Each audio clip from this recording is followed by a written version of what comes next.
of saying no to all those things that would tempt a pilgrim away from the path of good. It goes on for 3 days. Each pillar must be stoned, not necessarily struck, but stoned 7 times. This is the scene, the Jamarat, where a number of accidents have happened in the past. A number of people have lost their lives in the crush, you know, the mass of people that occupy the space. But we just checked in with a Saudi security official. There have been no reports of any accidents up until this point. Now, Stephen, we want to share with our viewers also the story of one pilgrim in particular. Leslie Rowan in the sea of pilgrims stands out. She's an American-born Muslim convert. But when it comes down to it, she's just like all the other people here in Mecca. She's on a spiritual journey.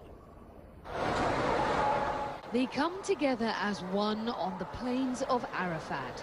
Under the hot Saudi sun, nearly 3 million Muslims spend the day in prayer and meditation, all hoping God will hear their prayers on this, the second day of the Hajj. Muslims believe this ritual is a dress rehearsal for the Day of Judgment, and when the sun sets, the pilgrimage reaches its climax. This is a day of forgiveness, a day of emancipation, a day of forgiveness.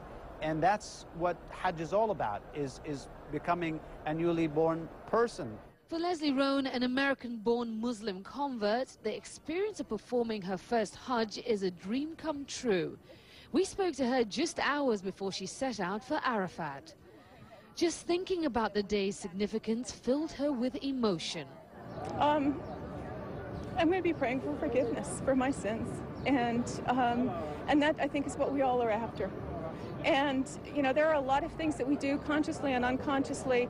I want a closer relationship with God. This 49-year-old resident of California is a long way from home, and she says she is relishing every minute of her spiritual journey. But she admits performing the ritual of circumambulating the Kaaba is at times physically overwhelming. There are times when you have to kind of put down that spiritual piece of it and just focus on staying safe. She converted to Islam 3 years ago because she'd grown dissatisfied with Catholicism. In Islam, she says she found the connection to God she'd been yearning for. Every Muslim who is financially and physically able is required to perform the Hajj at least once during their lifetime. While other Muslims agonize about when to actually make the trip, Leslie says it was an easy decision for her. Back home in the US, as she made her final preparations for her trip to Mecca, she explained why. It's a really great time to go. It's winter in Saudi Arabia, so it's probably only 95 degrees during the day. And I'm very excited about going. So it's something I've wanted to do ever since I converted. But the Hajj is not simply about getting closer to God. Over the course of this 5-day religious gathering, Muslims from all around the world will also be striving to get closer to each other.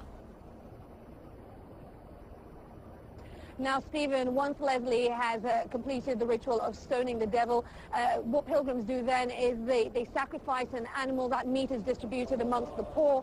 They also cut their hair. Then they head back here to Mecca to go around the Kaaba another 7 times. That's called the turning or the tawaf. Back to you, Stephen.